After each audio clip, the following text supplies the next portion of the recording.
Big fine ನಾಲ್ಕನೇ ಸ್ಟೋರಿಯನ್ನ ನೋಡ್ತಾ ಹೋಗೋದಾದ್ರೆ ಮಾನ್ಯ ಸಾರಿಗೆ ಸಚಿವ ರಾಮಲಿಂಗಾರೆಡ್ಡಿ ಅವರೇ ಒಮ್ಮೆ ಈ ಸ್ಟೋರಿಯನ್ನ ಗಮನವಿಟ್ಟ ಕೇಳಿ. ಬಿಎಂಟಿಸಿ ಸಂಸ್ಥೆಗೆ ಶಾಲಾ ಮಕ್ಕಳು ಅಂದ್ರೆ ಇಷ್ಟೊಂದು ನಿರ್ಲಕ್ಷ್ಯನ? ಅವರ ಭವಿಷ್ಯದ ಜೊತೆಗೆ ಆಟ ಆಡ್ತಿದ್ದೀರಾ ನೀವು?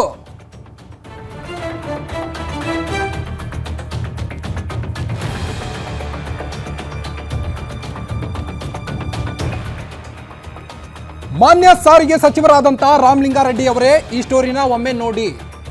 ಬಿಎಂಟಿಸಿ ಸಂಸ್ಥೆಗೆ ಶಾಲಾ ಮಕ್ಕಳು ಅಂದರೆ ಇಷ್ಟೊಂದು ಅಸಡ್ಡೆನ? ಶಕ್ತಿ ಯೋಜನೆ ಜಾರಿ ಆದ ನಂತರ ತೊಂದರೆ ಆಗ್ತಾ ಇದೆ ಮಕ್ಕಳಿಗೆ. ಪ್ರತಿನಿತ್ಯ ವಿದ್ಯಾರ್ಥಿಗಳಿಗೆ ಬಸ್ ಸಿಗ್ತಾ ಇಲ್ಲ, ಪರದಾಡ್ತಾ ಇದ್ದಾರೆ ವಿದ್ಯಾರ್ಥಿಗಳು. ಬೆಂಗಳೂರಿನ ವಿದ್ಯಾರ್ಥಿಗಳು ಗಂಟೆಗಟ್ಟಲೆ ಬಸ್ ಸ್ಟ್ಯಾಂಡ್ನಲ್ಲಿ ಕಾದ್ರೂ ಸಹಿತ ವಿದ್ಯಾರ್ಥಿಗಳಿಗೆ ಬಸ್ ಸಿಗ್ತಾ ಇಲ್ಲ.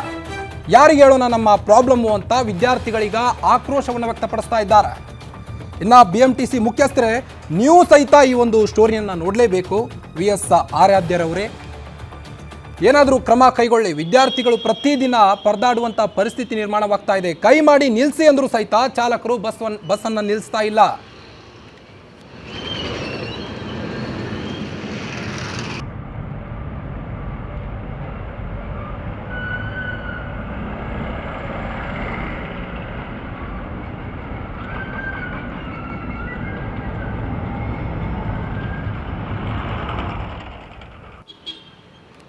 ನೋಡಿ, ಆ ವಿದ್ಯಾರ್ಥಿ ಕೈ ಮಾಡಿ ಬಸ್ ನಿಲ್ಲಿಸಿ ಅಂದರೂ ಸಹಿತ ಬಸ್ ಚಾಲಕ ಖಾಲಿ ಬಸ್ ಇದ್ರೂ ಸಹಿತ ಬಸ್ ನಿಲ್ಲಿಸಿಲ್ಲ. ಇಷ್ಟೊಂದು ಅಸಡ್ಡೆನ? ವಿದ್ಯಾರ್ಥಿಗಳ ಭವಿಷ್ಯದೊಂದಿಗೆ ಯಾಕೆ ಈ ರೀತಿ ಆಟ ಆಡ್ತಾ ಇದೆ ಬಿಎಂಟಿಸಿ ಸಂಸ್ಥೆ ಅಂತ?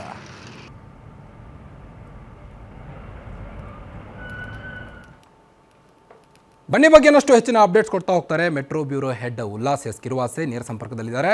ಉಲ್ಲಾಸ್, ವಿದ್ಯಾರ್ಥಿಗಳ ಜೊತೆಗೆ ಏನಿದು ಬಿಎಂಟಿಸಿ ಚೆಲ್ಲಾಟ ಅಂತ? ಏನು ಕ್ರಮ ಕೈಗೊಳ್ಬೋದು ಸಾರಿಗೆ ಇಲಾಖೆ? ಹೆಚ್ಚಿನ ಅಪ್ಡೇಟ್ಸ್ ಕೊಡೋದಾದ್ರೆ.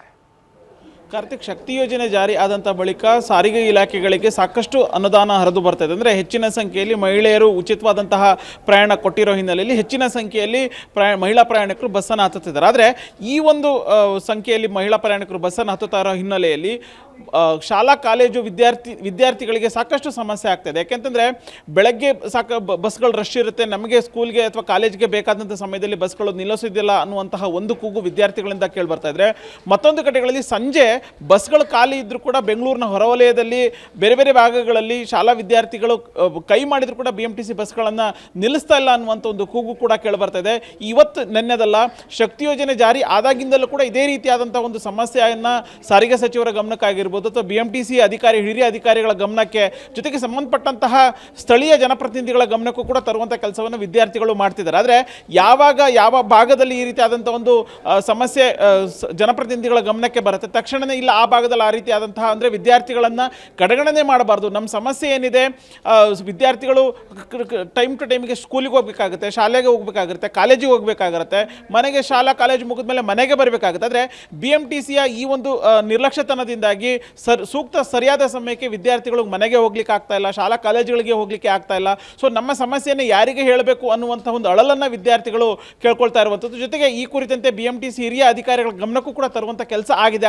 ಆದರೆ ಅವರು ನಮಗೆ ಇದುವರೆಗೂ ಮೌಖಿಕವಾದಂತಹ ದೂರುಗಳು ಯಾವುದು ಕೂಡ ಬಂದಿಲ್ಲ ಅಥವಾ ಲಿಖಿತವಾದಂಥ ದೂರುಗಳು ಬಂದಿಲ್ಲ. ಒಂದು ವೇಳೆ ದೂರುಗಳು ಬಂದಿದ್ದೇ ಆದಲ್ಲಿ ನಾವು ಈ ರೀತಿಯಾದಂಥ ಸಮಸ್ಯೆ ಆಗದಿತ್ತಿರುವಂಥ ನಿಟ್ಟಿನಲ್ಲಿ ಕ್ರಮಗಳನ್ನು ಕೈಗೊಳ್ತೀವಿ ಅನ್ನುವಂತಹ ಒಂದು ಮಾತನ್ನು ಹೇಳ್ತಾ ಇರುವಂಥದ್ದು. ಕಾರ್ತಿಕ್, ಓಕೆ, ಥ್ಯಾಂಕ್ ಯು ತಮ್ಮೆಲ್ಲ ಮಾಹಿತಿಗಾಗಿ ಉಲ್ಲಾಸ್.